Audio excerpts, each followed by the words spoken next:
Hoy vamos a tener una jornada un poco de justificación y de final de los proyectos del 2023 que desde el CEP de alguna forma más protagonista o menos como primera o segunda ahí llevamos este año. Son 7 proyectos.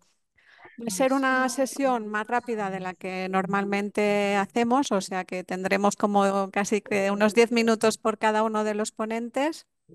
Y la idea es presentaros un poquito los resultados que tenemos a día de hoy.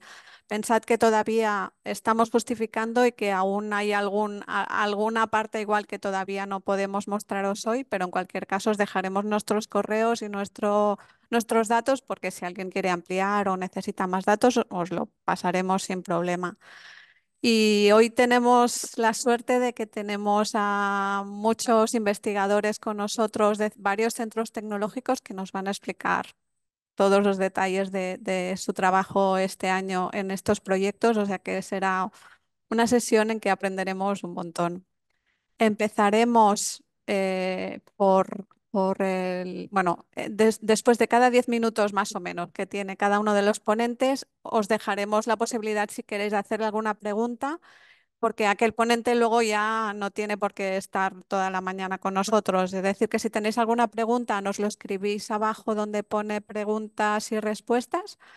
Y si nos da tiempo en aquel rato lo contestamos y si no, acordaos que tendréis nuestros correos y ya os podremos contestar a vuestras preguntas. Bueno, qué lujo. Aquí tenemos aquí a muchos investigadores y además voy a decir a muchas investigadoras, que también es un lujo tenerlas aquí con nosotros en este mundo un poco masculino, el del plástico. Pues nada, si os parece, vamos bien de tiempo. Hoy va a ser un poco acelerado. Tenemos 7 proyectos. Empezamos con Santi, que ya lo tenemos preparado. Santi Neira es investigador del Centro Tecnológico Geiker y nos va a empezar a explicar cómo ha ido y qué conclusiones hemos sacado en el proyecto OpenSMC. Adelante, Santi. Hola, buenos días a todos. ¿Estáis compartiendo? ¿Veis en mi pantalla? No, te vemos a ti. Ah, me veis a mí. Sí. Espera, a ver si consigo ponerla. Abajo pone compartir pantalla en verde. A ver si la consigo poner. Vaya, si antes lo he visto. Y ahora. Sí. Yo creo que si vas con el ratoncito a la parte inferior de la pantalla, se te activará como una... Ahora sí, ahora sí. Compartir. ¿Ahora? Yo todavía no lo veo, pero a lo mejor es que está tardando. No, no lo vemos, Santi.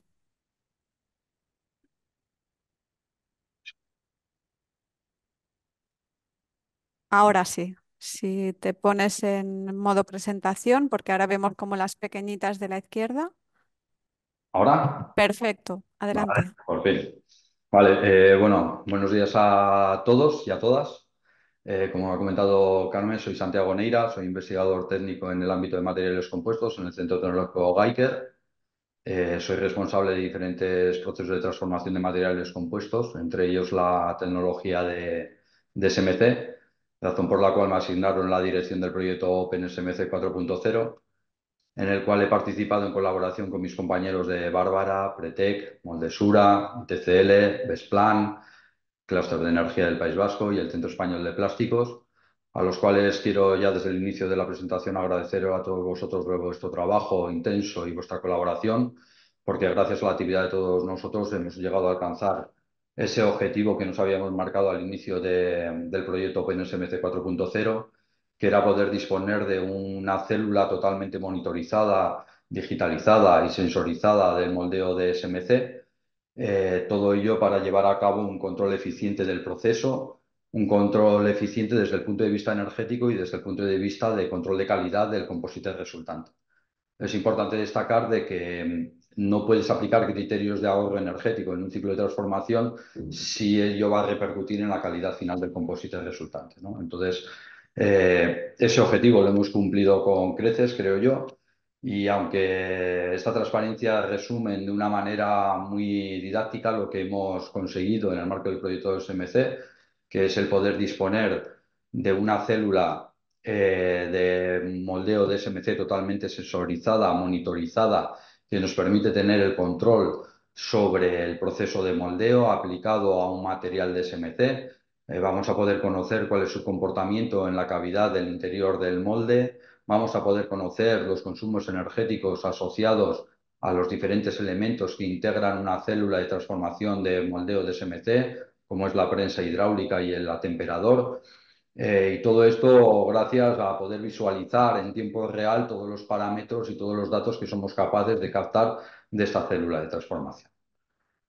Em, Esto que aparentemente parece muy sencillo y que parece que dices, bueno, pues esas dos imágenes ya están, ¿no? Pero ha habido un trabajo muy intenso a lo largo de todo ese ejercicio y más cuando nos encontrábamos en un punto de inicio muy alejado a lo que exigía una célula de estas características, ¿no? Estábamos partiendo de un molde totalmente y de un utillaje totalmente obsoleto, un molde que carecía de todo tipo de sensórica, un molde que incluso carecía de aislamientos térmicos, lo cual hacía ya que fuera un perjuicio si andábamos con ese control de la eficiencia energética del propio utillaje. Entonces, este utillaje ha habido que hacerle un restyling total, ha habido que incorporarle toda una sensórica de sensores de presión, sensores térmicos para control de temperatura, todo un tema de aislamiento, lo cual ha hecho que aquí en el centro tecnológico haya sido rebautizado de nuevo este utillaje que ya tenía más de 30 años y que se haya denominado el utillaje OpenSMC, como es lógico que había que llamar, ¿de acuerdo? Si ya en cuanto a utillaje nos encontrábamos muy alejados del escenario de lo que exigía una célula de control de esas características, pues no os tengo nada que decir en cuanto a captura de datos. Es decir, en este apartado sí que ha habido que hacer un trabajo muy intenso por parte de nuestros compañeros de ITCL, Beárbara, Besplan, porque ha habido que definir toda una serie de protocolos de comunicación que nos permitía captar y recoger todos esos datos, era necesario almacenar, era necesario gestionar, era necesario transformar las señales analógicas que nos aportaban los sensores y transformarlas en señales digitales y establecer un protocolo de comunicación que nos permitiera integrar todo ello. Esto forma parte de la infraestructura, ya veis el trabajo intenso que hubo en este apartado, pero un trabajo todavía más intenso fue el tener que interpretar toda la batería de datos que éramos capaces de registrar de esta célula. Ahí nuestros compañeros de ITCL, Aarón, fundamentalmente, con todos sus criterios de algoritmos y criterios matemáticos, fue capaz de llevar a cabo la interpretación de todos los datos de lecturas que éramos capaces de obtener y relacionar datos de molde, de máquina con consumos energéticos, relacionar parámetros de proceso con consumos energéticos, poder relacionar todo el tema de los datos de tiempos de ciclo, presiones de compactación, temperaturas de proceso, ciclos de polimerización, poder relacionar todos esos datos y poder disponer de esta infraestructura es lo que hizo que pudiéramos aplicar a un caso real y poder abordar una situación real mediante un análisis de experimento aplicado sobre un material comercial, que era un material de SMC reforzado con fibra de carbono, al cual se le sometió a todo tipo de posibilidades. Es decir, este material fue moldeado con un montón de variables de cambios en sus variables de transformación, unas variables que nosotros pensábamos que las teníamos optimizadas porque era un material que teníamos controlado, pero que no aplicábamos un control más que el poder observar la temperatura en la superficie del utillaje mediante un termopar externo, ¿no? Y decir, si estoy a esta temperatura, aplico este tiempo, pero le voy a aplicar la máxima presión que exige la prensa porque sé que de esa manera voy a obtener el mejor resultado de composite, pero sin ningún criterio y sin ningún control sobre el conjunto. Entonces, esto es lo que hizo que sobre este material aplicáramos toda una batería de moldeos. Cada una de esas líneas es un composite resultante del cual se obtuvo toda una batería de datos, de consumos energéticos, de perfiles de polimerización que experimentaba ese material en la cavidad del molde OpenSMC y lo relacionamos también con las propiedades mecánicas que obteníamos de ese composite. Es decir, eso nos permitió ver cómo estábamos aplicando en un inicio, sin ningún tipo de control, unas condiciones de moldeo que, que eran buenas, porque teníamos un composite con una calidad muy buena, pero estábamos sobredimensionando y sobregastando energéticamente a la hora de poder obtener el mismo resultado. Entonces, veis de alguna manera las diferencias que obtuvimos cuando teníamos no aplicábamos ningún tipo de control a cuando teníamos ese control desde un punto de vista mecánico y desde un punto de vista que ya involucraba la parte mecánica y la parte energética. Porque si aplicábamos un criterio mecánico y íbamos hacia ese objetivo máximo de prestaciones y buscábamos ese punto límite de prestaciones máximas del composite, veíamos como la eficiencia energética, bueno, pues se mantenía ahí, no veías como el hecho de disminuir la temperatura del moldeo suponía incrementar tiempos de ciclo para incrementar, asegurar la polimerización total del composite y hacía que mantuviéramos durante más tiempo de moldeo una presión de compactación menor, pero más tiempo. Entonces, al final se producía ahí un equilibrio entre las variables y entre los consumos que hacía que a nivel de eficiencia energética no consiguiéramos, de alguna manera, registrar un comportamiento energético mejor por aplicar una optimización de lo que era el proceso. Sin embargo, si aplicábamos ese objetivo de decir máximas prestaciones, pero buscando un consumo energético, veíamos cómo la eficiencia energética realmente del ciclo de moldeo la conseguíamos siempre y cuando redujéramos la presión de compactación, no tanto si repercutíamos en la temperatura del proceso. Si reducíamos la presión de compactación y manteníamos los tiempos de ciclo, sí veíamos un ahorro energético que suponía una eficiencia energética del ciclo de moldeo en torno a un 10% de mejora, ¿vale?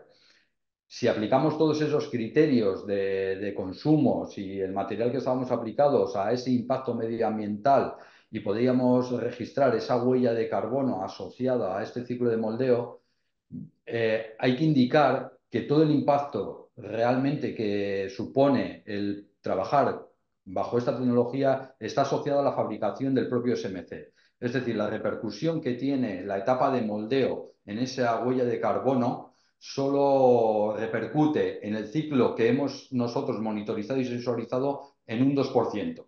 Haceros un poco la idea de que todo el impacto realmente es por el proceso de fabricación que esos grandes fabricantes, Menzolita, Star, realizan, es el que repercute realmente en esa huella de carbono. Luego, en la parte del ciclo de moldeo, tiene una repercusión mínima, pero sobre la cual se puede trabajar.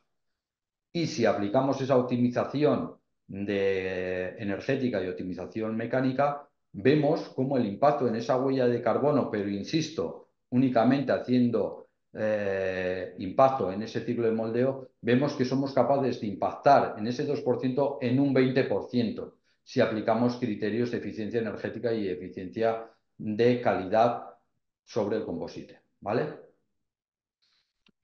Eh, no solo hemos conseguido llevar a cabo la eficiencia energética del proceso, sino que hemos conseguido también la eficiencia en cuanto a control de calidad de composite. Hemos conseguido definir un patrón, un perfil óptimo desde el punto de vista energético y desde el punto de vista mecánico para poder conseguir las mejores prestaciones sobre este tipo de material. ¿Esto qué es lo que nos permite? Poder tener una imagen sobre la cual tenemos que visualizar que el ciclo de moldeo se mueve en esta franja de moldeo. Si se nos desvía de esta franja de moldeo, se manifiestan ciertas anomalías que nosotros tenemos los datos como para poder dar respuesta y hacer que la máquina de una manera automática e inteligente actúe para que se incorpore ese dato dentro de la franja verde. Eso es lo que, esa es la parte que se nos ha quedado de alguna manera de una forma teórica, porque es evidente que existe todo un proceso de programación, de automatización, es necesario trabajar sobre la CPU de la prensa que te permita de alguna manera hacer que el ciclo de moldeo se encaje de una manera automática en esa franja verde que hemos definido como óptima desde el punto de vista eficiente energéticamente y mecánicamente.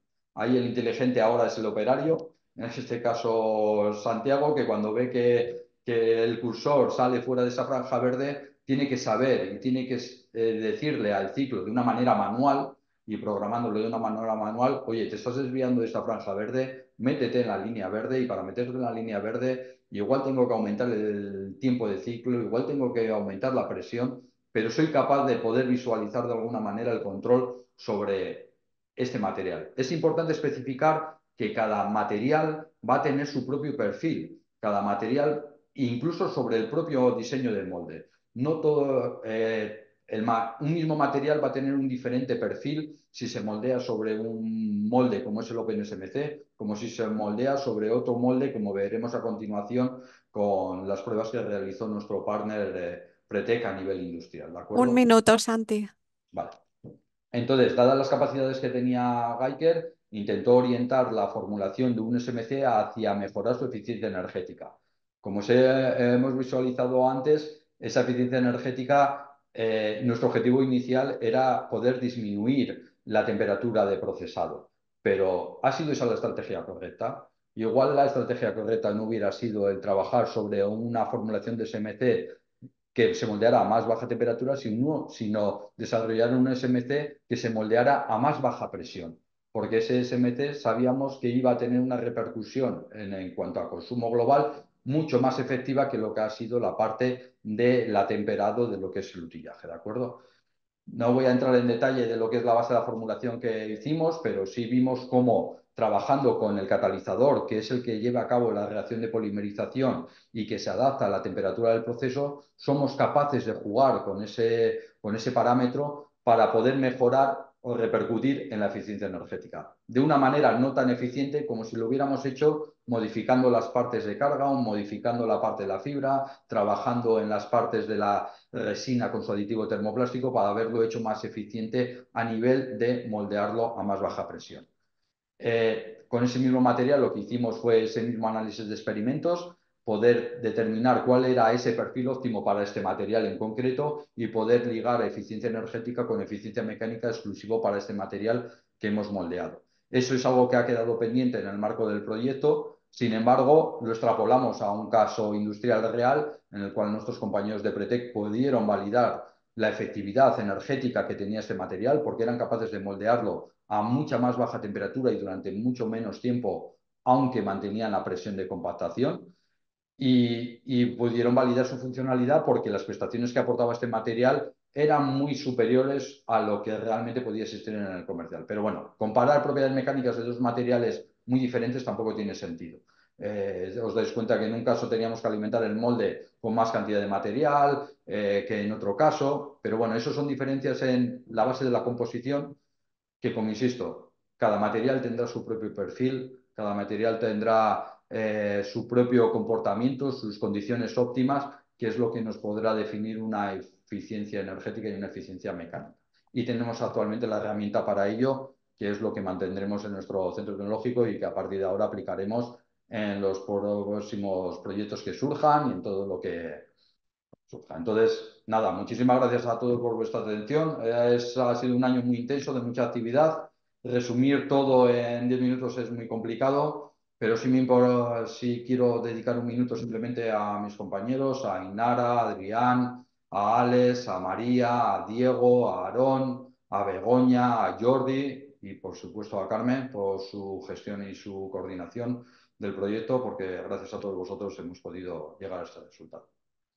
Y muchas gracias por todo. Si tenéis Pues alguna pregunta, pues muchas gracias a ti, Santi, porque aquí hay muchas horas de Santi, o sea que ya habéis visto que ha trabajado un montón y bueno, también el resto de empresas, pero sobre todo Santi ha dedicado un montonazo de horas. También déjame que le dedique un poquito a Diego Pineda, que estuvo en el inicio del proyecto y luego te paso un poquito el testigo. el resto, eso es, el testigo. Y nada, y si os parece, las preguntas nos las enviáis por correo porque vamos, ya veis que es una sesión un poco rápida y acelerada. Y le doy paso a Udane Astovitsa de Leartiker, que nos explicará un poquito las conclusiones del proyecto Criterion.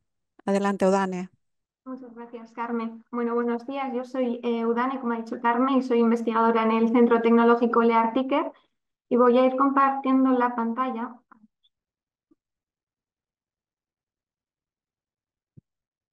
Te va a preguntar, eso es, perfecto. Ahora, espera un momentito, Todavía no lo vemos, pero vale, ya lo vemos, Udane. pero lo voy a poner en pantalla completa.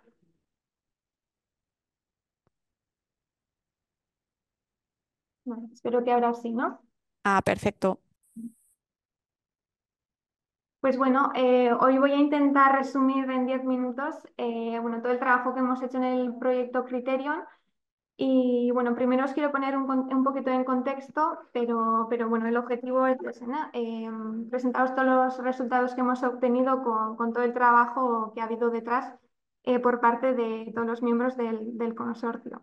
Entonces, el proyecto en sí se llama Criterion y el objetivo principal, para que os hagáis una idea en lo que hemos estado trabajando, era desarrollar una nueva metodología para la predicción de propiedades a largo plazo, como es en este caso el CRIP, y concretamente para materiales termoplásticos avanzados. Entonces, no sé, igual ya estáis familiarizados con el concepto, pero por si hay alguna persona que no lo conozca y no sabe lo que es el CRIP en sí, el CRIP, digamos que es el efecto que tiene una carga o una tensión constante durante un largo tiempo en una pieza o en un componente o en un material en general, ¿no? Y ese efecto en la deformación, digamos, ¿no? Entonces, en los ensayos lo que se suele hacer es aplicar una carga constante durante un tiempo determinado y analizar cómo evoluciona esa deformación, ¿no?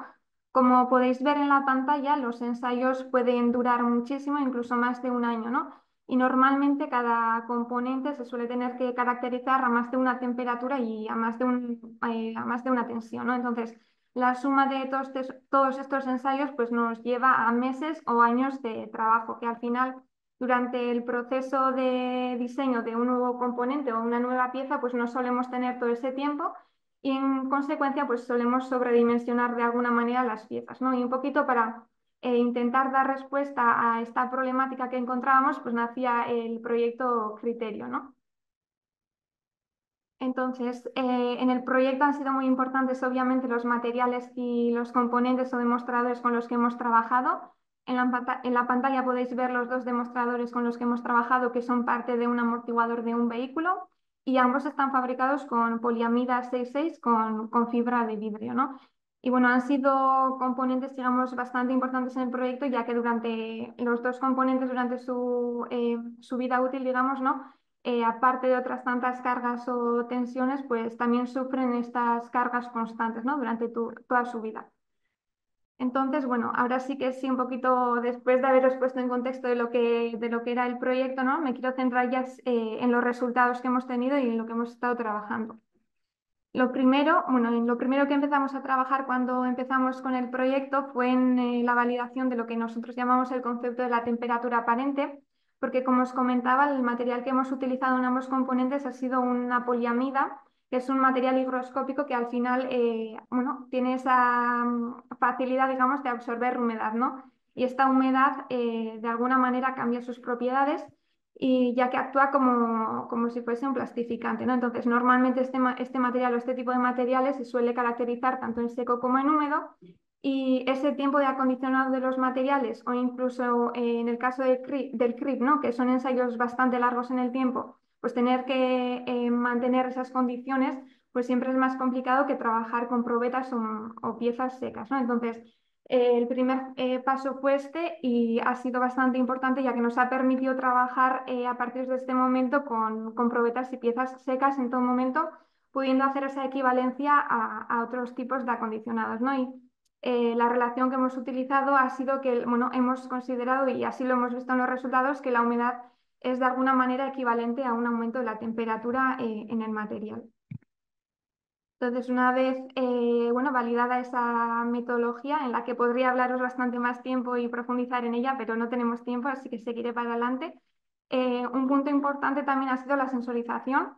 De esta parte se han encargado nuestros compañeros del centro Stirling y bueno, ellos han estado trabajando, bueno, el objetivo principal, ¿no?, de esta sensorización era poder imprimir sensores extensiométricos en las propias probetas que hemos ido caracterizando y ensayando aquí en LearPicker, y poder obtener directamente de la probeta pues, esa deformación que iban sufriendo durante el ensayo, ¿no? Entonces, desde el centro Stirling han estado pues, en esa búsqueda, selección y pruebas de diferentes tintas para poder imprimir los sensores. También han estudiado diferentes tipos de diseños para ver cuáles se ajustaban mejor a las necesidades que teníamos, ¿no? Y al final también han trabajado en toda esa electrónica que hay detrás para todo el control y la recogida de los resultados, ¿no? Hicimos pruebas de validación de todo lo que habían desarrollado ellos allí en su sede. La validación la hicimos aquí en la Artiker, como podéis ver ahí en la gráfica que tenemos a la derecha. Bueno, pues los resultados han sido bastante buenos, ¿no? O sea, cuanto más en la gráfica vemos reflejada la resistencia y la deformación. Entonces, cuanto más recta sea esta curva, digamos que mejor equivalencia, mejores resultados estamos obteniendo, ¿no? Y vemos que al principio del ensayo sí que de alguna manera el resultado no es tan recto, pero una vez empieza ya a tomar forma el ensayo, pues el resultado es bastante lineal, así que estamos bastante contentos con los resultados que hemos obtenido, por lo menos eh, por esta parte, ¿no? Y luego ya me meto más en lo que han sido los ensayos experimentales que hemos llevado a cabo. Como os comentaba, el objetivo era poder acelerar esos ensayos que normalmente nos toman meses o años, ¿no? Entonces, hemos querido, digamos, generar o, bueno, hacer esta metodología desde dos puntos de vista, ¿no? Un punto de vista ha sido desde el análisis de la evolución de la deformación a CRIP y el otro ha sido el análisis del tiempo a rotura. Pues voy a pasar directamente a los resultados para que no se haga muy largo. Deciros que el análisis lo hemos realizado a dos temperaturas y dos tensiones diferentes. Entonces, por ejemplo, si me centro en la gráfica que tenéis a la izquierda, son los ensayos que se realizan a 50 grados centígrados, veis que tenemos dos tensiones diferentes. Las dos curvas que tenemos abajo serían los ensayos que hemos realizado, digamos, a baja tensión o 7 megapascales, en la que la curva más oscurita y la verde oscurita, digamos, y más gruesa sería el resultado que nos ha dado el ensayo ACRIP convencional, digamos, de 300 horas, tal cual. Y luego la curva que queda un poquito por encima, la que es verde clarita, sería el resultado que hemos obtenido de los ensayos acelerados, que comparando con esos 300 horas que toma, en este caso, este ensayo ACRIP convencional, el acelerado nos tomaría como un par de horas o algo así, ¿no? Entonces, en esta diapositiva podemos ver las cuatro combinaciones con las que hemos trabajado. En los cuatro casos siempre el resultado de los ensayos acelerados nos da como resultado un strain, una deformación un poquito superior a la convencional, que en sí es un buen resultado porque de alguna manera jugamos con un margen de seguridad en cuanto a la predicción de la deformación que tendría la pieza, ¿no? Entonces, en sí el resultado es bastante bueno, pero sí que le querimos dar una vuelta y pensar un poquito el porqué de esta diferencia entre el convencional y el acelerado, ¿no? Y al ser, bueno, el material, al ser una poliamida, que es un material semicristalino, ¿no? Pensamos que podía haber en esas 300 horas, el material podía sufrir algún tipo de pues, cristalización o reorganización de cristales que de alguna manera rigidificase el material, ¿no? Y efectivamente, bueno, hicimos algunas pruebas, hicimos unos ensayos de atracción, tanto de probetas normales, digamos, entre comillas, y probetas que las tuvimos en una estufa 100 horas a 107 grados, y vimos que efectivamente que las probetas que habían estado en la estufa tenían un módulo superior, ¿no? Así que de alguna manera dijimos, bueno, vale, pues no hemos andado tan mal bueno, en nuestras pensamientos, ¿no? Y bueno, es un punto que, teniendo en cuenta que el proyecto es bastante corto, que no hemos tenido tiempo para profundizarlo más, pero creemos que es algo importante a tener en cuenta en proyectos futuros o en una posible segunda fase del mismo proyecto. También, como os decía, voy a pasar esta diapositiva y voy a ir directamente al resultado. Hemos querido analizar también el CRIP o la aceleración de los ensayos a CRIP desde el punto de vista del análisis de tiempo a rotura, porque muchas veces también se piden ensayos a CRIP a rotura, ¿no? Entonces, en este caso hemos querido hacer la validación, o bueno, sí, hemos querido acelerar el método, digamos, haciendo una equivalencia entre el strain rate utilizado en un ensayo de atracción y digamos, el estrés o la tensión de rotura que se consigue en este ensayo, y hemos hecho una validación o bueno, una equivalencia con la tensión aplicada en un ensayo de CRIP y el tiempo de rotura. Entonces, en la gráfica de la izquierda tendríamos, digamos, el primer paso en la que haciendo diferentes ensayos a diferentes strain rate hemos conseguido, digamos, dos rectas para dos temperaturas diferentes. Y hemos hecho la equivalencia, hemos convertido esta pendiente que conseguíamos en estas dos rectas y hemos podido bueno, calcular esa relación que hay entre la tensión aplicada y el tiempo de rotura ACRE. Hemos hecho algunas validaciones para confirmar que esta predicción que hemos hecho a tiempo de rotura a CRIP es correcta, y la verdad es que los resultados que hemos estado consiguiendo son bastante buenos. Y bueno, el margen de error, o bueno, los errores o la desviación de los ensayos experimentales en cuanto a la predicción, pues es bastante buena. Así que estamos bastante contentos por este punto. Un minuto, Dane. Vale, ya la última diapositiva y termino. Y para terminar, bueno, toda la aceleración de los ensayos que os he estado comentando, al final sí que implica algún tipo de ensayo experimental, aunque sea más corto de lo convencional, pero desde Data Value Management, que también forman parte del consorcio, han estado trabajando en una aplicación, bueno, en una aplicación para predecir el módulo a 1000 horas a CRIP, ¿no? Entonces, ellos trabajaron, bueno, o alimentaron sus algoritmos con una base de datos pública, como es Campus Plastic en este caso. Bueno, entrenaron y validaron diferentes algoritmos, y al final vieron que la regresión lineal era lo que mejor funcionaba para la predicción del módulo a 1000 horas. Y con ello, bueno, generaron esta aplicación que veis bueno, en la parte izquierda de la diapositiva, en la que, metiendo unos simples datos bueno, que conocemos sobre el material, pues nos predice directamente el módulo a 1000 horas, ¿no? Hemos hecho diferentes validaciones, tanto con ensayos experimentales que teníamos hechos previamente aquí en la Arpiker, como los que tenían en Radici, y la verdad es que los errores que hemos estado obteniendo con la predicción son bastante aceptables. Ahí tenéis, por ejemplo, un ejemplo en el que el error es, creo, bueno, yo no veo muy bien porque tengo aquí la pantalla, del 1,5%. Entonces, pues también contentos con ello, ¿no? El proyecto, como os decía, ha sido, bueno, corto, entonces hemos intentado hacer todo lo que hemos podido, pero la verdad es que hemos sacado muchos puntos en los que podíamos seguir trabajando. Y pues bueno, ahora estamos con ganas de poder seguir trabajando en todas estas ideas que hemos sacado de esta primera fase. Y listo por mi parte. Muchas gracias, Sudane. Sí, ya veis que tenemos muchas ganas de continuar con estos proyectos, porque todo y que se ha hecho muchísimo trabajo, nos abren nuevas esperanzas de continuar en ellos. Muchas gracias, Sudane. Y muchas gracias porque os estamos haciendo correr un montón. Son proyectos muy densos y os estamos pidiendo aquí un esfuerzo de correr en 10 minutos. Como os decía, las preguntas, si os parece, las enviamos por email y nosotros ya las dirigimos, o si veis que ya, por ejemplo, Dani ha puesto su correo, ahí lo tenemos. Un mensaje a los que ya habéis hablado: si queréis, ya podéis desconectaros como queráis, o si queréis estar aquí, porque no tenemos tiempo para hacer ronda de preguntas, así que está en vuestras manos decidir. Pues si os parece bien, continuamos. Vamos al tercer proyecto, es el proyecto Teramat. Nos lo presenta Elena Taboada, que es Project Manager de I+D de Das Nano. Adelante, Elena. Gracias, Karma. Buenos días. Bueno, pues vamos con la presentación.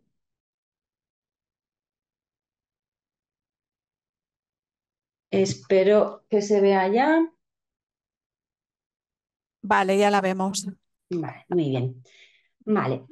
Bueno, pues os voy a resumir, ¿no?, el proyecto Teramat, en el que hemos participado el CEP, el clúster de materials avançats de Cataluña, el MAF, la empresa CITSALP, Geiker, la empresa Oimo y nosotros. Vamos allá. Bueno, será breve explicando los objetivos, el plan de trabajo, fundamentos de la tecnología de terahercios, que es una tecnología novedosa que hemos usado en este proyecto, breve explicación de las tareas y conclusiones. Vale. Los objetivos, bueno, pues han sido potenciar el uso de la materia prima sostenible de dos maneras, ¿no? Aumentar los residuos plásticos reutilizados y aumentar los materiales biobasados utilizados. Desarrollando nuevas tecnologías no destructivas y otro de los objetivos principales, evitar dependencia de otros países, ¿no?, tanto de nuevas tecnologías como de suministramiento de materias primas. Los objetivos tecnológicos, bueno, pues en el entorno de los residuos plásticos ha sido desarrollar esta tecnología de terahercios para conocer cosas de los residuos plásticos, como son identificar plásticos reciclados, especialmente negros, medir propiedades mecánicas, cuantificar restos de pinturas, determinar el grado de dispersión de los aditivos, de dispersión a lo largo de las piezas de plástico, y identificar interfase en las mezclas de polímeros, ¿no? Si no se ha mezclado bien, identificar, ¿no? dónde están estas interfaces. En cuanto a los plásticos biobasados, los objetivos tecnológicos han sido utilizar esta tecnología de terahercios para seguir el proceso de degradación en diferentes ambientes de almacenamiento y medir las propiedades termomecánicas. Vale. El plan de trabajo se explica brevemente aquí, ¿no? Se han preparado unas muestras y se han caracterizado con técnicas tradicionales para poder tener valores de técnicas convencionales que se usan a día de hoy. Se han caracterizado las mismas muestras con tecnología de terahercios. Para obtener información de estos objetivos técnicos que os acabo de explicar. Tras un análisis de resultados han llegado a unas conclusiones y las tareas de difusión y comunicación de los resultados. Vale. Os quería hacer una pequeña explicación de qué es la tecnología de terahercios porque es muy desconocida. Es una tecnología que usa una franja del espectro electromagnético que está, como veis, entre el infrarrojo y las microondas. No es ionizante, con lo que no daña al ser humano. Tampoco modifica los materiales, no los daña, no calienta durante la medida y es una tecnología sin contacto. La idea principal que quiero que os quedéis de esta tecnología es qué puede hacer y qué no puede hacer. Cuando una onda de terahercio llega a un material conductor, como un metal, rebota, se refleja totalmente, no penetra en el material, con lo que no vamos a poder obtener información de ese material metal. La onda va a volver exactamente igual. ¿Qué pasa si se encuentra un material dieléctrico, como pueda ser un tejido, un plástico, un papel, tejido humano? La onda sí va a atravesar ese material, sí va a poder penetrar en el material. Parte de la onda se puede reflejar, parte se transmite y se modifica porque ha atravesado ese material. Con lo que sí vamos a poder obtener información de materiales dieléctricos, como son los polímeros. Se puede trabajar, la tecnología de terahercios que utilizamos es una espectroscopía con dominio del tiempo y se puede trabajar tanto en transmisión como en reflexión. En nuestro caso, en Das Nano, utilizamos reflexión con esta configuración. En el mismo volumen ponemos el emisor y el detector de terahercios para ocupar menos espacio y para poder dar solución a problemas industriales, que suele haber falta de espacio en las líneas de producción. Y las características principales de esta tecnología es que es sin contacto y no destructiva. Se pueden medir tanto muestras sólidas como líquidas a lo largo de todo el ciclo de vida del material, porque no lo modifica ni lo daña. Son medidas muy rápidas, las más cortas de tan solo 50 milisegundos, con lo que podemos obtener datos en tiempo real. Muestras se pueden analizar tanto planas como curvas y al ser una espectroscopía con dominio del tiempo nos da información a lo largo de la profundidad del material, no solamente da información de la superficie, sino también del material. Penetra en un orden de centímetros y tiene una resolución espacial submilímetro. Vale. Esto es un súper breve resumen, ¿no?, de tareas realizadas. ¿Qué materiales hemos sintetizado? Bueno, pues en polímeros reciclados, como veis en esta tabla, las diferentes características que queríamos estudiar, la composición de polímeros negros, cómo se han dispersado los aditivos, dónde está la interfase en mezcla de polímeros, pues se han fabricado 3 probetas para cada pregunta. Aquí tenéis fotos de las probetas que tienen un tamaño de 10 por 10 centímetros. Todas planas y todas con la misma superficie para poderlas estudiar comparativamente con Para estudiar propiedades mecánicas y para estudiar cantidad de pintura también se han sintetizado 3 probetas de cada problema. En el caso de los polímeros biobasados, tenemos aquí la tabla de materiales sintetizados. Se han usado 3 materiales diferentes, 2 fabricados por Geiker y 1 por Oimo, y estos materiales se han sometido a condiciones de almacenamiento diferentes. Tenéis aquí en las columnas 5 condiciones diferentes, a pues, diferentes temperaturas, diferentes condiciones, en este caso interfase suelo-agua, en este caso compostaje industrial, y eso, temperaturas ambiente, temperatura mayor de ambiente, temperatura menor, y se han analizado las muestras a diferentes tiempos. Las M's corresponden con meses, las S con semanas, y bueno, y este es el resumen, ¿no?, de las muestras preparadas. Y aquí tenemos, bueno, aquí tenemos un par de fotos de los materiales biobasados. Vale. Y estas son imágenes de las mediciones con la tecnología de terahercios. El cabezal de medida está aquí, con 3 láseres de triangulación que ayudan a posicionar el cabezal justo enfrente de la muestra. Este cabezal en particular está anclado a un robot industrial, permite mover el cabezal en todos los ejes del espacio, por eso podemos medir muestras planas y curvas, y de forma, pues, como veis, automatizada. Vale. Estas son, pues, imágenes de las medidas de los polímeros biobasados, que, como veis, bueno, pues como se han estado modificando por las condiciones de almacenamiento, estas muestras sí que son curvas. Las de polímeros reciclados son planas. Vale. Resultados también es un resumen muy breve de los resultados. En el caso de identificación de plásticos negros, bueno, se ha confirmado que se pueden identificar gracias al índice de refracción en el rango de terahercios. Este gráfico presenta la parte real del índice de refracción y se ve cómo cada material pues tiene su N propia, ya que es una propiedad intrínseca de los materiales. Aquí tenemos la ventaja frente a otras tecnologías de que podemos analizar también plásticos negros. Vale. En cuanto a cantidad de pintura, bueno, pues hemos obtenido una relación lineal de la cantidad de pintura frente, o sea, en un polímero negro, en el mismo polímero negro, que, bueno, que gracias a estos resultados vamos a seguir trabajando en esta línea. Y en el caso de la interfase en mezcla de polímeros, aquí tenéis mapas de las muestras.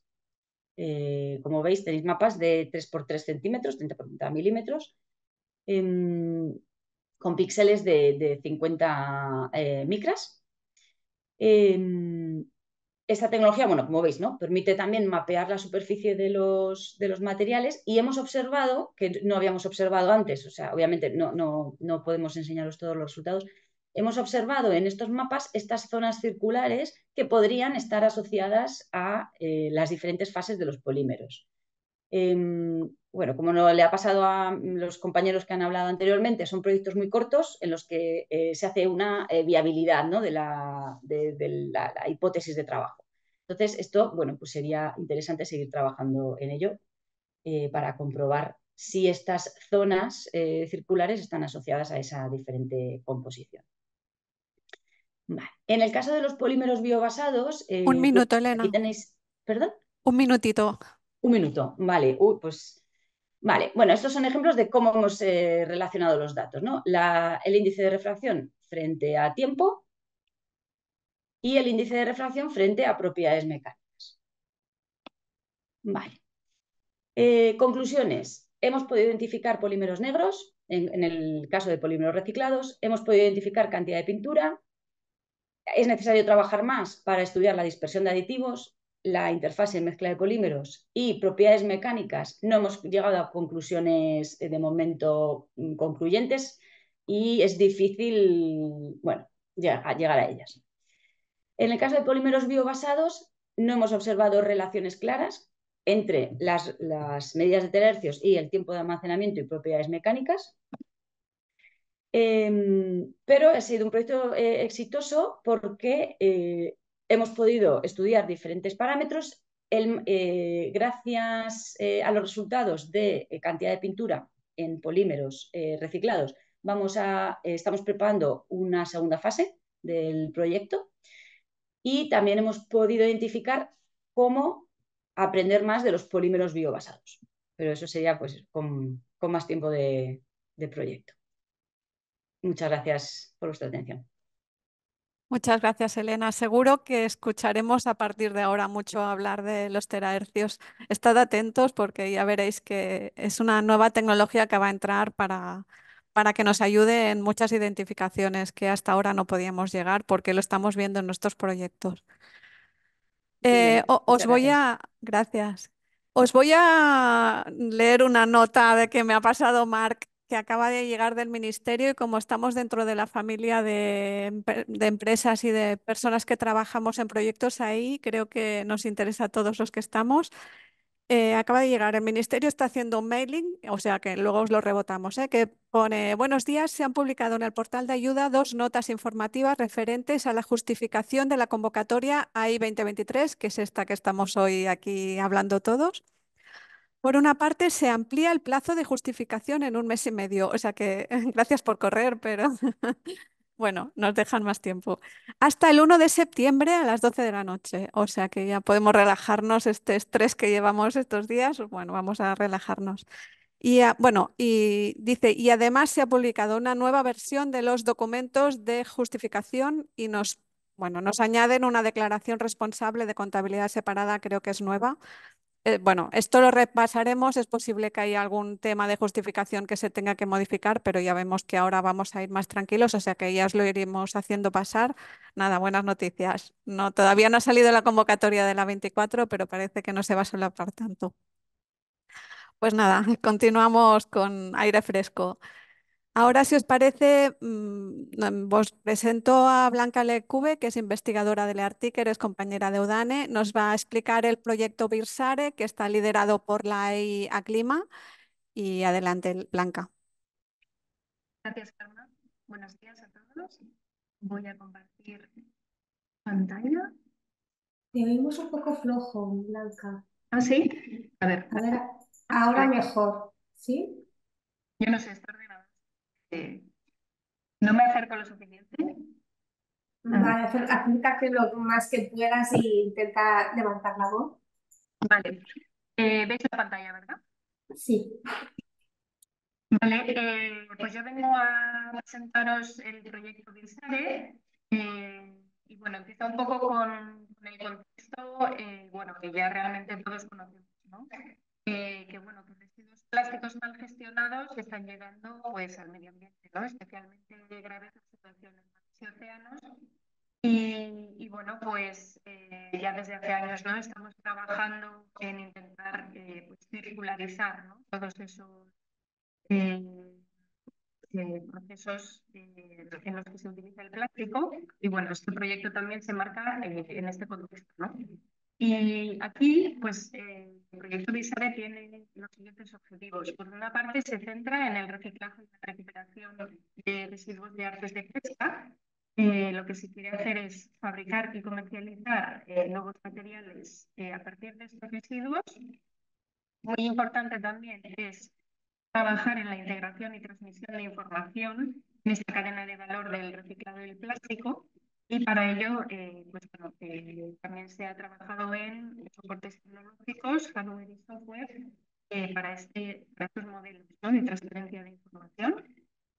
También, transversalmente, se han desarrollado metodologías de cálculo de huella plástica y, bueno, pues con ese objetivo final de mejorar la competitividad empresarial en regiones costeras, ¿no? Y en este sector de la industria pesquera. Como antecedentes, brevemente, bueno, tuvimos un proyecto Circular Seas en el cual empezamos a trabajar estas temáticas. Todos nos centramos en el puerto más cercano, el de Ondarra, Y aquí, bueno, pues ya tuvimos bastantes lecciones aprendidas. Bien es cierto que utilizamos una tecnología de impresión 3D que al final resultó en productos interesantes y exitosos, pero que requieren de pequeñas cantidades de material, ¿no? Entonces, pues vimos ahí que era necesario también utilizar otros procesos de transformación, como puede ser la inyección por moldeo, ¿no? Que es la que se está utilizando ahora en este proyecto. ¿Y qué es lo que vimos ahí? Bueno, pues que había pues, todavía la posibilidad de mejorar la gestión de residuos en los puertos. También vimos una falta de agentes claves en esta cadena de valor del reciclado, sobre todo los recicladores. También ciertas dificultades en ese escalado industrial, ¿no? Que los procesos de reciclado eran todavía muy complicados, muy manuales. Veíamos difícil que eso se pudiera escalar y comercializar. Pero sí que vimos ese potencial que mostraban estos materiales, redes, cajas, flejes, bueno, vimos muchos tipos de residuo. Y también ese interés de los sectores industriales, ¿no? En estos materiales reciclados de origen marítimo. Y también, pues, cómo había una falta de soportes digitales para asegurar esa trazabilidad en el sector del reciclado del plástico, ¿no? Y que nos facilitara también luego ese cálculo del impacto ambiental. Entonces, basados en todo esto, hemos trabajado en el proyecto BitSare, por una parte analizando esa gestión de residuos en puertos, en los que hemos trabajado junto con Bixiplastic.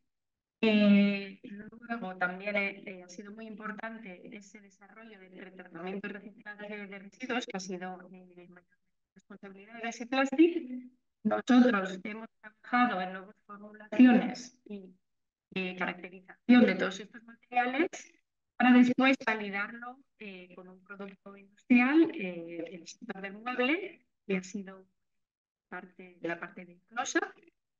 Y bueno, pues, realmente ha trabajado en esa digitalización de todo ese proceso y también el cálculo de la huella de impacto ambiental, en la que ha trabajado MIC. Y también, por supuesto, pues hemos tenido ese apoyo de Aclima y de la gestión de proyectos y las actividades de difusión. Y un poco yendo a los resultados, bueno, se ha hecho un trabajo bastante extenso en ese análisis de la generación y gestión de residuos en diversos puertos. Y bueno, lo que se ha visto es que dependiendo de ese tipo de red, pues hay gran variedad de metales, inorgánicos, etcétera. Bueno, nos hemos centrado en el caso de Bermeo porque, bueno, pues había una cantidad grande de redes de poliamida, pues 1.000 toneladas de redes de consumo anuales. También hay una parte de residuos postindustriales. Y bueno, ahí nos hemos centrado en ese tratamiento, por una parte del protocolo que teníamos de recepción y caracterización de materiales, que era importante analizar en estos residuos. También Bixiplastic ha trabajado en un proceso innovador de limpieza en seco, porque bueno, los procesos convencionales utilizan grandes cantidades de agua y bueno, pues con esa intención de aumentar la sostenibilidad del proceso. Y después también es importante la optimización del sistema de corte de esas redes para mejorar esa procesabilidad posterior en los procesos de explosión. Y bueno, lo que hemos visto es, bueno, por una parte, que hemos conseguido a través de estos procesos mecánicos que no utilizan agua, conseguir un porcentaje de inorgánicos aún menor que lo que teníamos como referencia del lavado con agua. Como veis, el lavado con agua consiguió un 0,29% de inorgánicos y bueno, pues optimizando.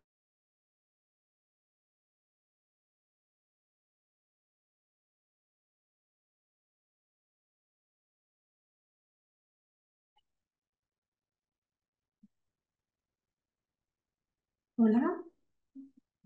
Creo Hola, que Blanca. sí, creo que Blanca se le ha cortado la conexión. Uda. Ahora, Blanca, ahora te vemos. Vale, perdón.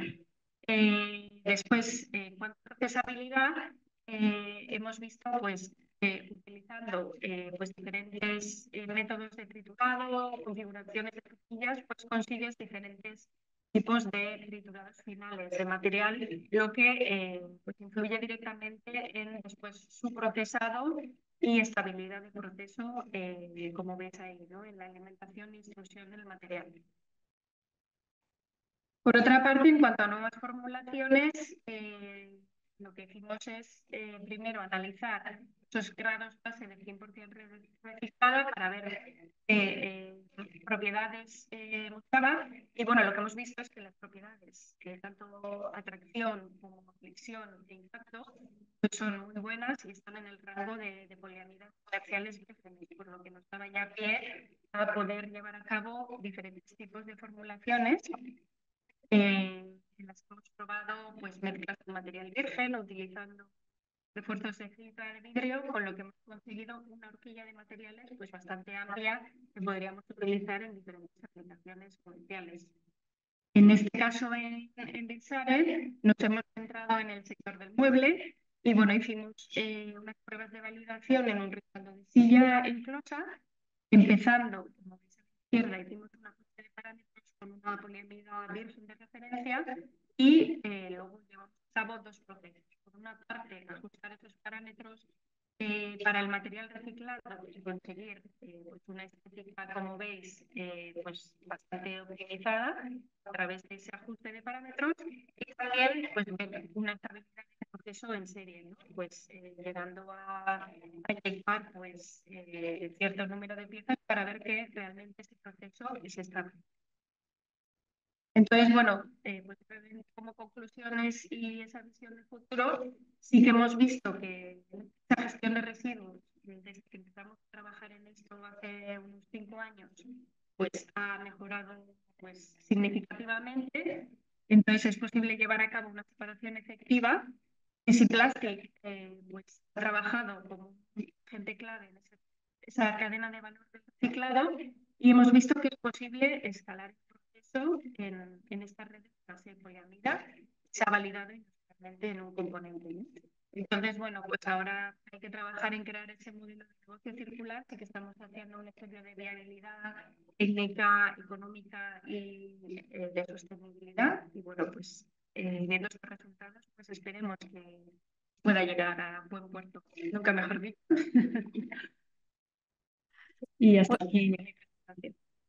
Muchas gracias, Blanca. Pues efectivamente, este tipo de proyectos también nos dan la alegría de saber que estamos, bueno, poniendo nuestro granito, ¿no? Y dando soluciones a problemas pues, que en nuestro mundo existen, que son que hacemos, por ejemplo, con las redes en los puertos cuando ya no se pueden utilizar.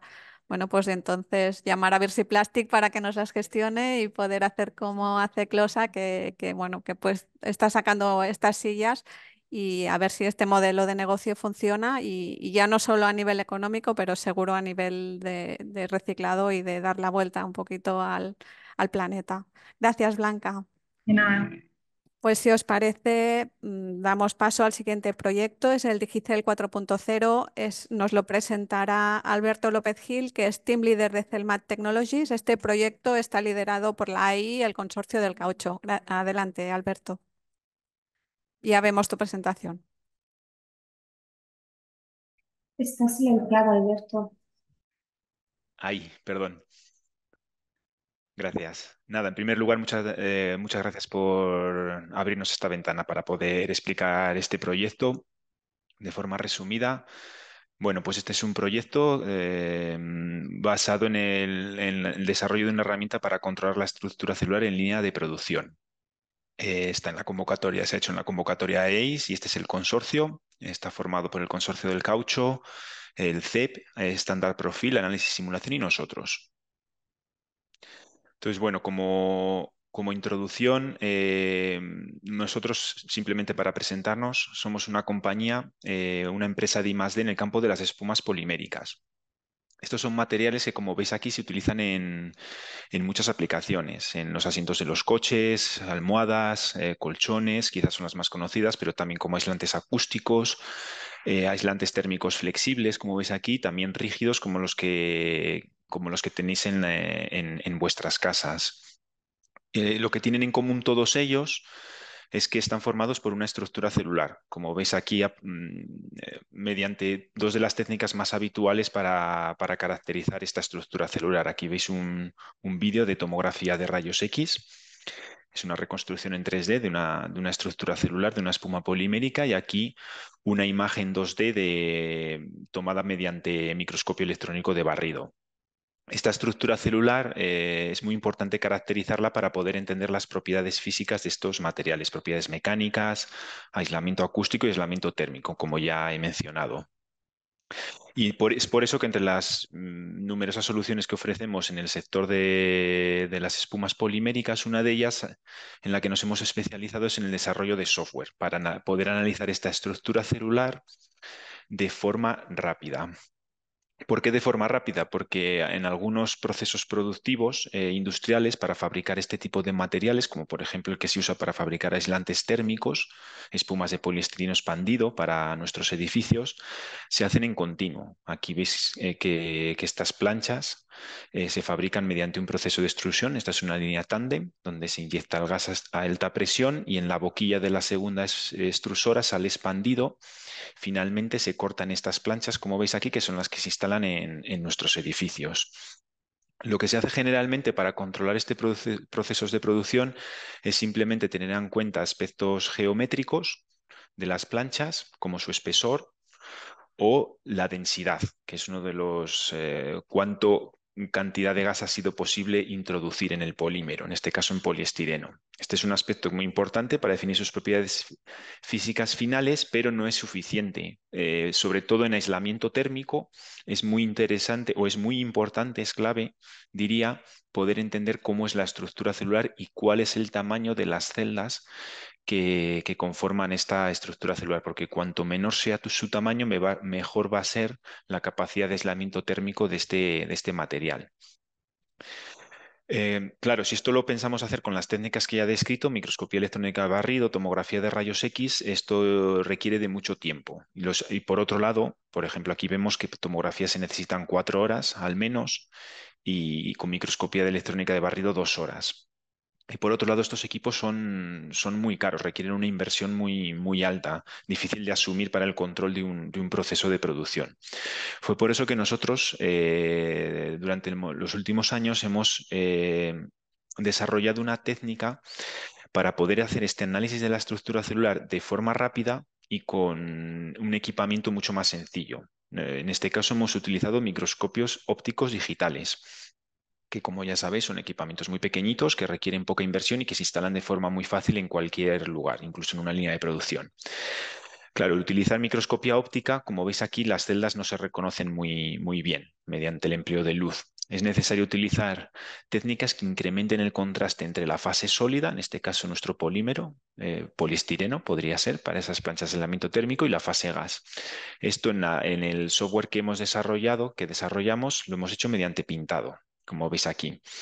Y después, mediante el desarrollo de un software que permite segmentar todas las celdas en una estructura de forma automática y calcular los parámetros necesarios como tamaño de celda, relación de anisotropía, etc. En total, el tiempo de análisis en este software que desarrollamos para espumas de baja densidad es de 5 minutos, con lo cual es viable controlar un proceso de producción como el que he descrito anteriormente. Llegado a este punto, esto es lo que teníamos desarrollado para empresas en este sector, en el sector de las espumas poliméricas. Nosotros pertenecemos al consorcio del caucho y dentro del consorcio del caucho una empresa, Standard Profil, nos planteó la posibilidad de usar este software, pero para hacer una medida de la densidad de sus materiales. También medir la estructura celular, parámetros estructurales como el tamaño de celda, de los poros, la relación de anisotropía, la densidad celular, etcétera, pero querían sobre todo medir la densidad, porque este es el parámetro fundamental que controla las propiedades físicas de sus materiales, que como veis aquí son perfiles que se utilizan en perfiles esponjados de caucho que se utilizan en los coches. Es un material que parece invisible, pero como podéis ver aquí, se utilizan en infinidad de lugares dentro de nuestros coches. Entonces, el reto que se nos planteó dentro de este proyecto en AEIS era poder, además de medir parámetros estructurales, poder medir la densidad y además usando la misma micrografía que ellos ya generaban para medir el espesor de la sección esponjada de este perfil. Entonces, a partir de aquí es cuando ya se montó el consorcio, que ya he explicado previamente, y se decidió llevar a cabo este proyecto en la convocatoria ACE. Y bueno, ahora presentaré los diferentes hitos en los que hemos conseguido desarrollar dentro del proyecto.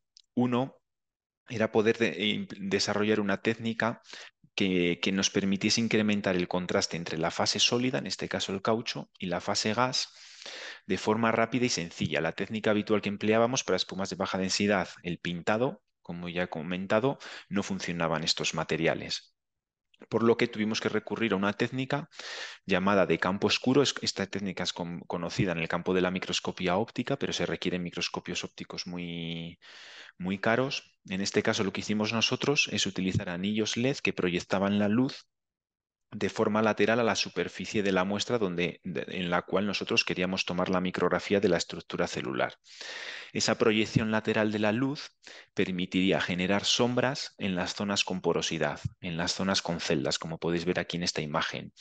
Y la zona de caucho, la zona sólida, se proyectaba se proyectaba con un color más blanco, de tal manera que había un contraste muy alto entre las dos fases, la fase sólida y la fase gas.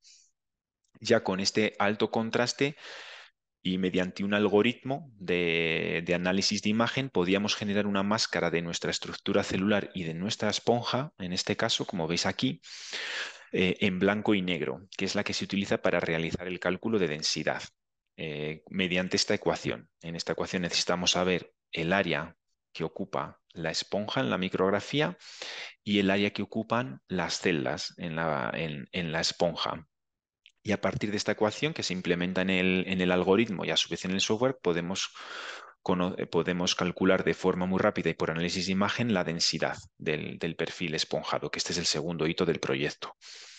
Además, por la peculiaridad de estos materiales, son esponjas, espumas de media a alta densidad, necesitamos generar algoritmos de segmentado de la estructura celular diferentes a los que ya teníamos desarrollados en el software para espumas de baja densidad. Aquí podéis ver un ejemplo de cómo se crea una máscara para segmentar las celdas dentro de la estructura de forma automática y que nos permitía, por ejemplo, en algunos casos, como podéis ver, las celdas están muy juntas unas a otras y la pared celular no se refleja bien. Entonces se realiza un segmento, el software lo que hace es hacer un segmentado automático de esas celdas, dibuja esa pared celular aunque no se refleje en la imagen.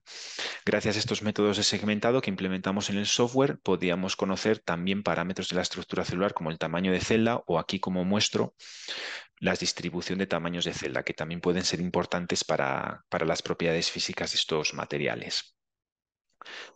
Además, tanto el algoritmo para el cálculo de densidad como el algoritmo para el cálculo de parámetros de la estructura celular, los compilamos en un software. Aquí podéis ver el archivo ejecutable que se puede instalar en un ordenador convencional y aquí podéis ver la interfaz. Esta es la primera pantalla que se genera en el software en donde se cargan las imágenes, las micrografías ópticas necesarias para el cálculo de densidad y a partir de ahí, en muy pocos segundos, se obtiene el valor de densidad.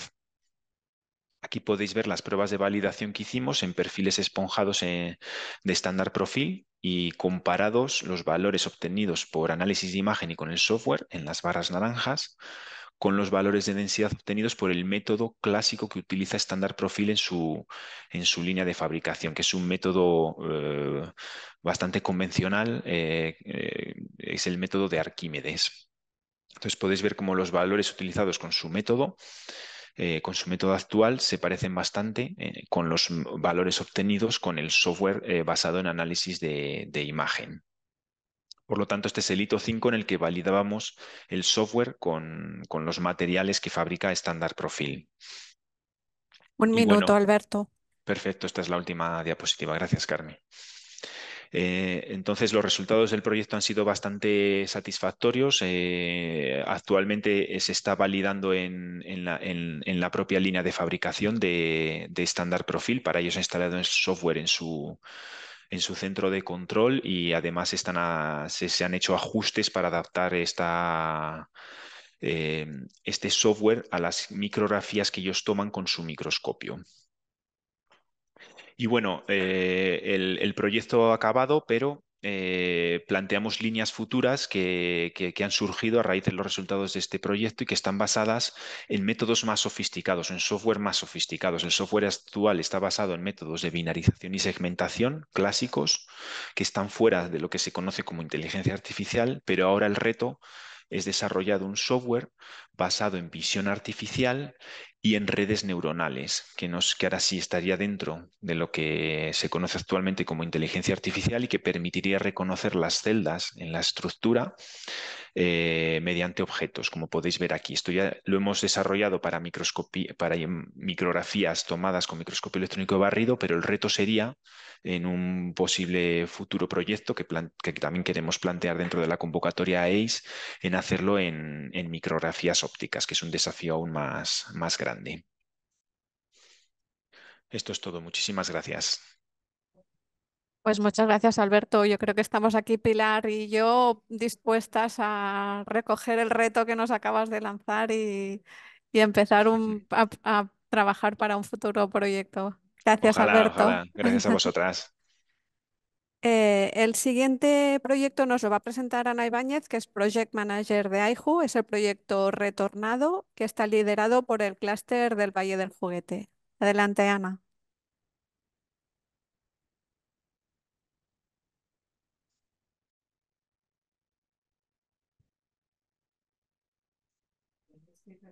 Vemos la presentación, pero no te oímos. No sé si estás en silencio.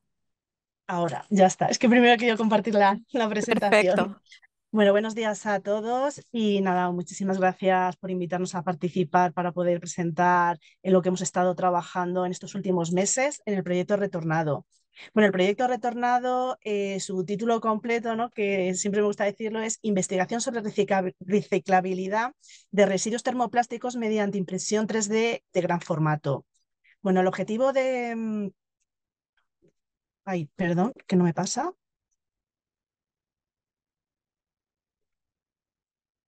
Ahora, perdón.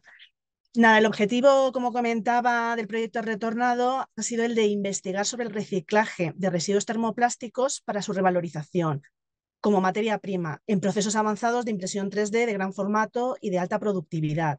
En base a este objetivo, pues han establecido una serie de objetivos específicos, tanto tecnológicos como objetivos sociales y medioambientales, tales como pues identificar esa familia de polímeros reciclados que actualmente no tiene una gran salida, o bueno, o pensar en una nueva salida que pueda tener un nuevo uso. Investigar el proceso de adaptación de los residuos termoplásticos para poder ser utilizados en fabricación, impresión 3D de gran formato. Y bueno, identificar pues posibles líneas y establecer posibles aplicaciones de estos materiales y de esta tecnología. En cuanto a los objetivos sociales y medioambientales, bueno, pues lo que se pretende y lo que pretendemos en todos los proyectos en los que se trabaja con residuos poliméricos, pues es intentar minimizar estos termoplásticos no recuperados o buscar una nueva aplicación, potenciar la recuperación y la reutilización de los residuos termoplásticos mediante el uso de impresión 3D, no solamente que nos estemos enfocando en inyección, ver una nueva tecnología, y difundir pues, el potencial que tiene la impresión 3D pues, para recuperar estos residuos. Bueno, centrándome directamente en lo que son las tareas técnicas en la parte del desarrollo técnico del proyecto, como todos sabemos, pues bueno, dentro del proyecto hay otros paquetes que son transversales, como puede ser el de difusión, el de transferencia, etcétera, pero solamente me voy a centrar aquí en lo que son los desarrollos técnicos. Pues en primera instancia lo que se ha hecho en colaboración con las empresas que han participado, disculpad que no he dicho quién estaba formando el consorcio, lo forma Acteco, AIJU, el clúster del Valle de empresas del Valle del Juguete, el Centro Español del Plástico, PROMAC y Fundación Idonear. Bien, en primera instancia, todos nosotros lo que hemos estado trabajando es investigar qué residuos hay en el mercado actualmente en el cual eran susceptibles a ser utilizados para impresión 3D. Bueno, de esta primera fase lo que se hizo fue trabajar tanto con residuos postindustriales como residuos postconsumos, a los cuales pues, se tuvieron que adaptar, triturar, lavar, etcétera, y luego volver a formular para dar un formato de granza que fuera adaptable, que fuera posible para su utilización en impresión 3D. Mencionar que la técnica que se ha empleado para impresión 3D es por deposición de granza, no ha sido necesario hilar estos materiales.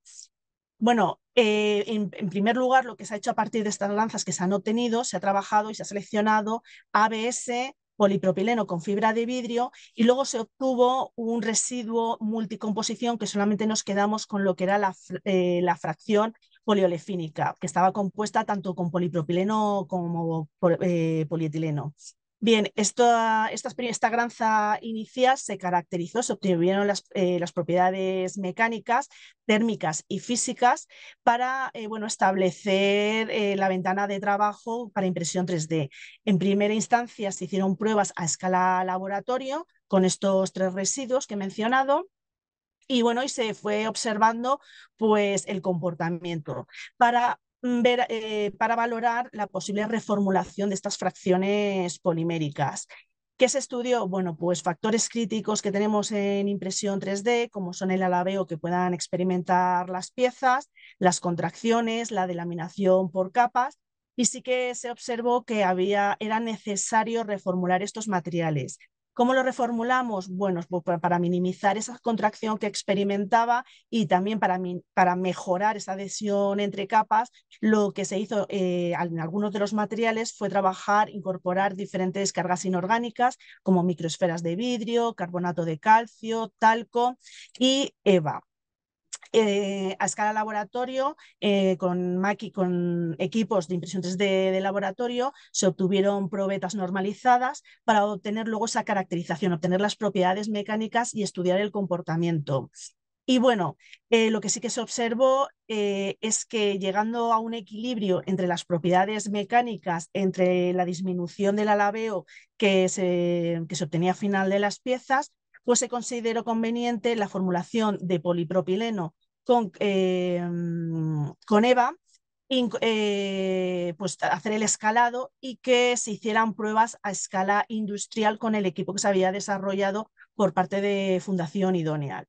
Aquí algunas imágenes durante el procesado y bueno, de mencionar que al final pues el equipo que se utilizó para el escalado es un equipo que no representa concretamente las pruebas que se hacen a escala laboratorio, por lo que en la escala laboratorio todos los que estamos relacionados con la impresión 3D, pues sabemos que para ciertos materiales es necesario tener acondicionado la cámara, es necesario tener la base calefactada, etcétera. Y durante las pruebas de laboratorio, para que luego pudiese ser lo más reales a lo que eran las pruebas a escala industrial, todo esto se tuvo en cuenta y no trabajar en condiciones, por decirlo de algún modo, favorables de laboratorio, maravillosas. Era un poco intentar reproducir lo que iba a suceder a escala industrial, en la máquina real. Y finalmente, bueno, se hicieron las pruebas y todo el material que se escaló considerando ese balance entre propiedades mecánicas y y el alabeo que experimentaba, es decir, que se había disminuido en un 20% el alabeo. Se seleccionaron una serie de demostradores. Inicialmente fueron demostradores de pequeño formato y poco a poco fuimos siendo más ambiciosos hasta llegar a desarrollar pues demostradores de gran formato. Los de pequeño formato consistían en unos apoyos que se utilizan para fijar las piezas cuando las piezas se obtienen, por ejemplo, por extrusión soplado, como es el caso de los asientos de los estadios, asientos o respaldos, pues bueno, después tienen una tarea de eliminación de la rebaba tras el proceso de extrusión soplado. Entonces, esto el operario lo realiza apoyándolo sobre unos apoyos. Nos pareció muy interesante seleccionar estos apoyos porque actualmente se fabrican con aluminio, son unos apoyos muy intercambiables y la impresión 3D lo que nos permite es fabricar de forma rápida nuevos apoyos customizados al tipo de asiento, respaldo o pieza que se tenga que apoyar. Siendo un poquito más ambiciosos, ya a final ya del proyecto bueno, se desarrollaron otros demostradores de mayor tamaño, como podéis ver, unas cuñas que se ponen en las autocaravanas y luego también pues diferente mobiliario, el caso que hay aquí pues es una silla. Y bueno, y para resumir de forma así como las principales conclusiones, pues bueno, tanto el polipropileno que se utilizó cargado con fibra de vidrio como el ABS muestran deformaciones que era tal cual lo que esperábamos. Y durante la fabricación, empleando temperaturas de la plataforma de fabricación cercanas a 30 a 40 grados, esto es normal que pase, pero bueno, lo que decía al principio, lo que queríamos sobre todo era simular cómo se iba a comportar realmente el material cuando se utilizara ese equipo de impresión 3D de gran formato. El residuo procedente multicomposición, que estaba compuesto por polipropileno y polietileno, es decir, esa fracción poliolefínica, pues mostraba un acabado de adhesión entre capas bastante correcto, a diferencia de lo que pensábamos, pero sí que es cierto que este material se tuvo que descartar para seguir los estudios para esa fabricación de los demostradores, porque las propias impurezas que habían en la propia fracción polimérica, metales u otros compuestos, porque esta fracción de residuo procedía de juguetes, pues dificultaba las labores de impresión 3D. En cuanto a la reformulación, bueno, después de haber desarrollado 12 formulaciones donde modificamos los porcentajes tanto de cargas inorgánicas como de EVA que se introdujo en la formulación, el balance entre las propiedades mecánicas y el alabeo, pues se consideró interesante escalar esta formulación para la realización de los demostradores. Y en cuanto a los demostradores, pues la verdad que todo el consorcio estamos muy contentos con el acabado y con el resultado de los demostradores, porque al final, bueno, pues es un poco la validación y el cierre del proyecto de forma exitosa. Y bueno, de forma muy rápida, solamente me he centrado en la parte técnica muy rápido, pero bueno, por mi parte, para que tengáis una idea de este proyecto, creo que podéis hacer bastante la idea. Pues muchas gracias. Muchas gracias a ti, Ana. Es difícil resumir en 10 minutos proyectos que tienen tantas horas de trabajo detrás. De hecho, un poquito, Ana, lo has dejado intuir, pero es común en todos los proyectos que van surgiendo, es un proyecto que no dura ni un año, van surgiendo dificultades que dices, ostras, parece que esto no lo vamos a sacar, pero bueno, tenemos aquí a muchas personas que dedican muchas horas y tienen mucho conocimiento y le dais la vuelta y estas dificultades, bueno, pues las vamos solventando, pero esto nos está pasando en todos los proyectos y al final ya veis que todos más o menos tenemos conclusiones bastante esperanzadoras, incluso que nos dan pie a pensar en segundas fases que iremos trabajando. Gracias, Ana. Gracias. Pues el próximo proyecto os lo voy a presentar yo. No tenemos, bueno, sí que tenemos, yo también formo parte del consorcio, pero es un consorcio. A ver, voy a ver si os comparto la presentación. Creo que que estoy Leti, si me confirmas que estáis viendo mi Sí, PowerPoint y que ahora os... lo pones en modo ¿Vale? presentación. ¿Lo estáis viendo bien? Sí, ¿no? Todavía no está Ah, cargado vale. la presentación. Creo que sí, ¿eh? Pero igual lo estáis viendo al revés. No, yo todavía veo el PowerPoint. Vale. A mí me sale... Ah, todavía lo ves como PowerPoint. Vale. Exacto, no estoy viendo el modo presentación. No sé si Estoy compartiendo la pantalla, a lo mejor, pues esperad, voy a dejar de compartir por aquí. Yo creo que lo hacía bien, pero si me dices esto, a ver,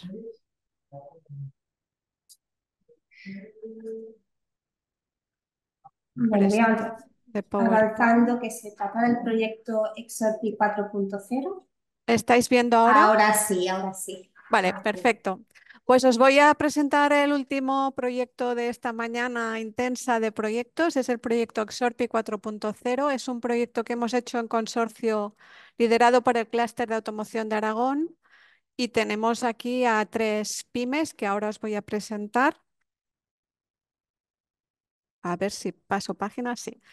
El objetivo de este proyecto era un poquito, bueno, al final lo que nos está pidiendo el Ministerio, ¿no? El acercar a las pymes, y aquí veis que no tenemos centros tecnológicos, directamente tenemos a 3 pymes, acercar un poquito a la pyme lo que es la digitalización y dar las herramientas para que puedan entrar en este juego que a lo mejor es más fácil para grandes empresas, pero para pequeñas empresas a veces es complicado entrar. Entonces, en este caso, ya veis que el consorcio estaba formado por un clúster de automoción, el de Aragón y por el CEP, y entonces estamos jugando en el juego del sector automoción y tenemos, bueno, 2 demostradores, uno de sobre todo plástico y otro que también toca piezas de caucho, pero sobre todo también trabajamos en el plástico. El primer socio que os voy a presentar es Zatec. Zatec es socio de ambos clústeres, así que juega también las 2 ligas. Zatec es una empresa, bueno, en realidad todas las empresas que os voy a presentar son de la zona de Aragón. Es una empresa que está trabajando para Tires Ones de automoción.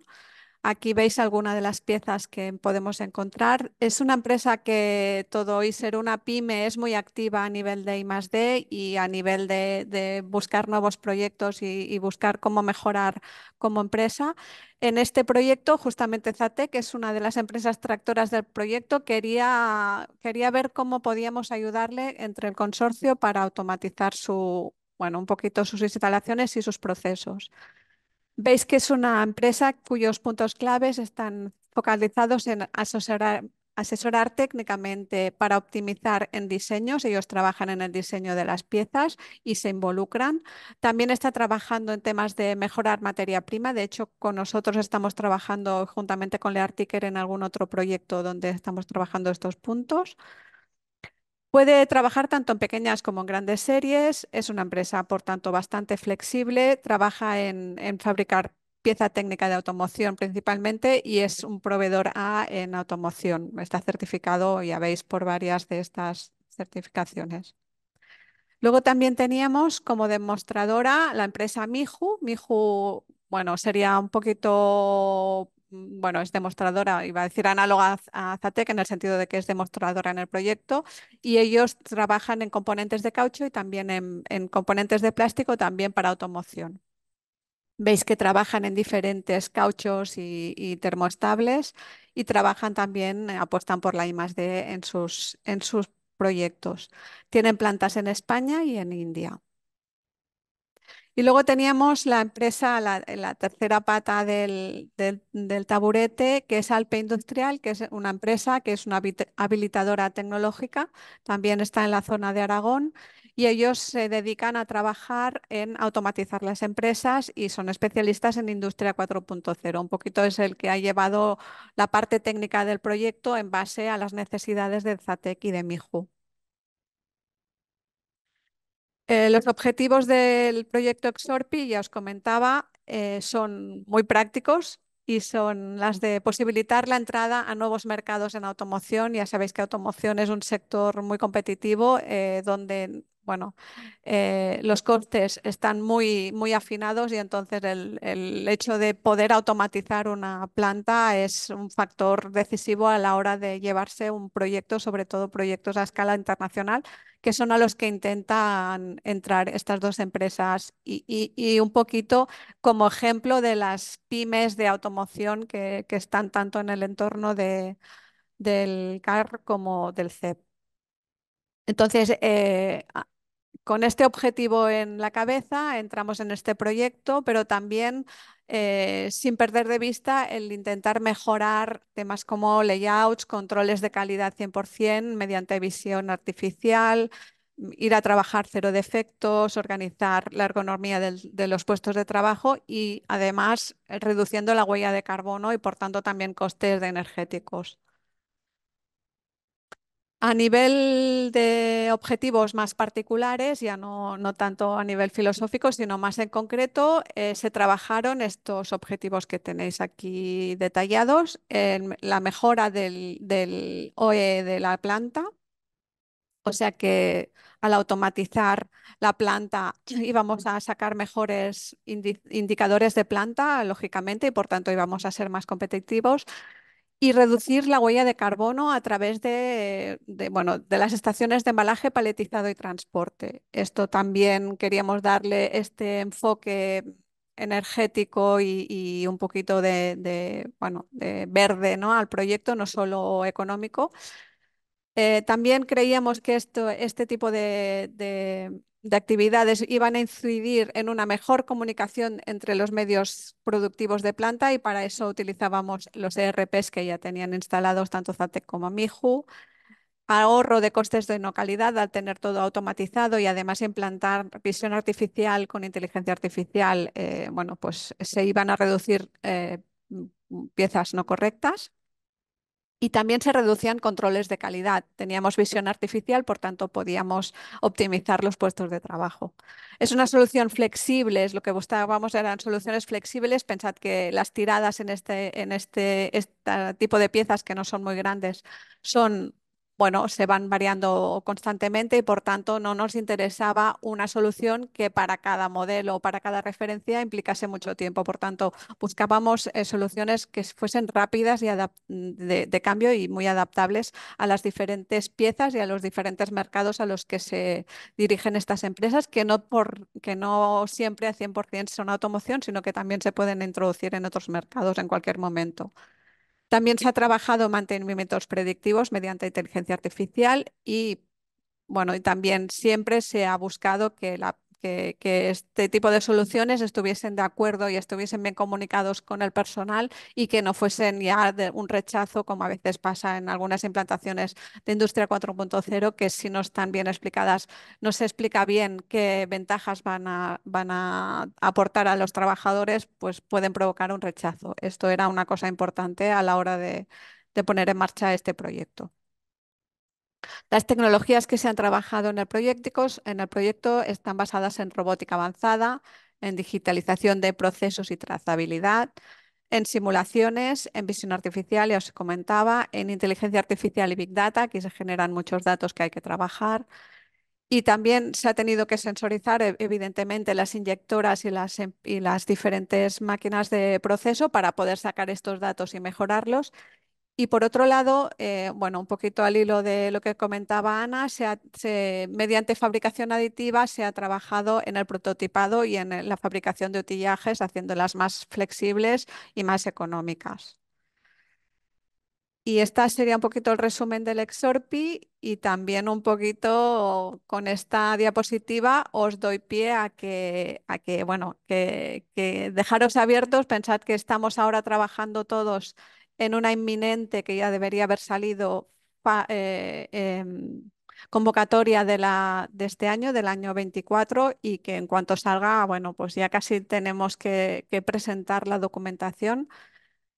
Sabed que estamos todos, tanto centros tecnológicos como AIS, bastante ocupados preparando esta convocatoria del año 24, pero estamos muy abiertos a posibles proyectos que penséis que pueden ser interesantes para montar consorcios, pero ya de cara el año 25. Y como os comentaba, parece que el Ministerio nos deja unos días más para poder justificar el año 23. Voy a dejar de compartir, si os parece, y así ya me veis. Aunque, bueno, sabed que aquí en cepproyectos.com y en mi correo, si necesitáis más información, podéis contactar, ¿eh? Y con esto, bueno, me gustaría daros las gracias a todos los que habéis presentado hoy, que habéis tenido que correr mucho, pero sobre todo a vosotros como representantes de los proyectos y a todos los compañeros que tenemos detrás por el trabajo que hay en estos proyectos, que no se puede decir que en un año no se haya hecho mucho trabajo, porque yo creo que no sé cómo podemos justificar unas horas que al final se acaban multiplicando casi que por 10 porque hay mucho trabajo que no se ve y aquello que os comentaba con la presentación de Ana, de que nos van saliendo en la mayoría de trabajos algunas dificultades y el poder darles la vuelta en este tiempo tan corto también tiene mucho mérito. Así que nada, os esperamos en próximos proyectos. Sabed que tenéis la web nuestra de C Proyectos y nuestros contactos para que os podamos ampliar lo que necesitemos. No sé si Leticia quiere comentar algo más. No, nada más, daros las gracias, comentar que vamos a compartir el vídeo de esta sesión, por si no la habéis podido seguir entera. Y nada, pues en noviembre de este año tendremos otro webinar de este tipo, donde esperamos poderos ya presentar los proyectos en marcha de la convocatoria 2024. Gracias a todos. Gracias. Gracias. Buen día. Gracias. Hasta luego. Hasta luego.